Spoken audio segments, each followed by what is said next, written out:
Good evening. I would like to call this Committee of Adjustment meeting to order at 6:31 p.m. The purpose of this hearing is to hear an application by Sheldon Reiki as the agent for Cindy C for the property with city address of 270C Smith Bay Road and located in concession 14, lot 19 in the geographic township of Wilberforce. The application is made with the purpose of satisfying a condition for the granting of an application for a lot addition, county file number B163/24.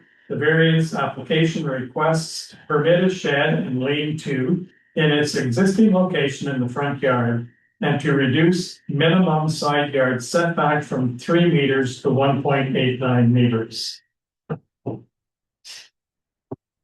The notice of hearing has been sent out. The application and the planning report are attached. Are there any declarations of pecuniary interest in the general nature thereof? Seeing none, then we will have the clerk's report on notices.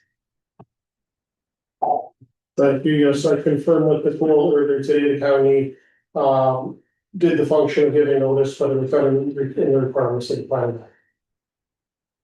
Thank you. Are there any written comments that would have to be read? Thank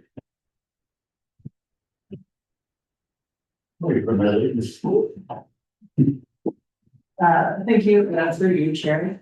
So comments were received from Township staff. So that would be the building department, the fire chief, as well as public works, and they all had no concerns with the application.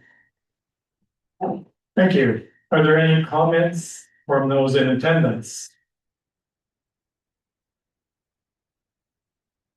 Any comments from those in attendance? Any comments from those attending virtually? There's no one attending virtually. Thank you. Any comments by the owner?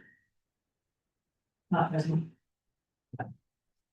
We'll move to comments and questions from committee members. Any comments?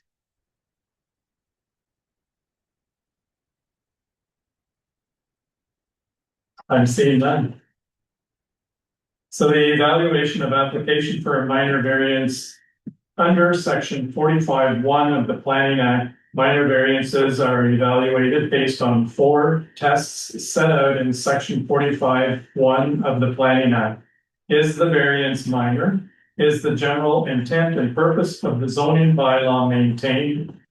Is the general intent and purpose of the official plan maintained? Is the variance desirable for the appropriate use of the land, building, or structure? The committee may decide to approve the application with conditions, refuse the application, or defer the application to a later date to receive additional information. And notification at the public meeting. Council is also required by section 34(14.5) to inform the public at the public meeting of who is entitled to appeal to the Ontario Land Tribunal under sections 34(11) and 19 as follows. Section 34(11), if council decides to refuse an application or refuses or neglects to make a decision on an application within 90 days of the municipal clerk receiving the application, the applicant or the Minister of Municipal Affairs may appeal to the Ontario Land Tribunal by filing an appeal with the clerk of the municipality. Section 34(19), not later than 20 days after the giving of notice of the passing of the bylaw, the applicant, any person or public body who made oral submissions at the public meeting or made a written submission to council before the bylaw was passed, or the Minister of Municipal Affairs may appeal to the Ontario Land Tribunal by filing an appeal with the clerk of the municipality. And finally, the Committee of Adjustment decision that subject to any additional concerns or information raised at the Committee of Adjustment hearing, the committee approved the following requested variance for the property located at 270C Smith Bay Road. Section 3.3C permit the shed and lean-to in its existing location in the front yard, and B, section 3.3B, permit the shed and lean-to be 1.89 meters from the north side lot line. And that concludes our committee of adjustment. So we are adjourned at 6:36 p.m.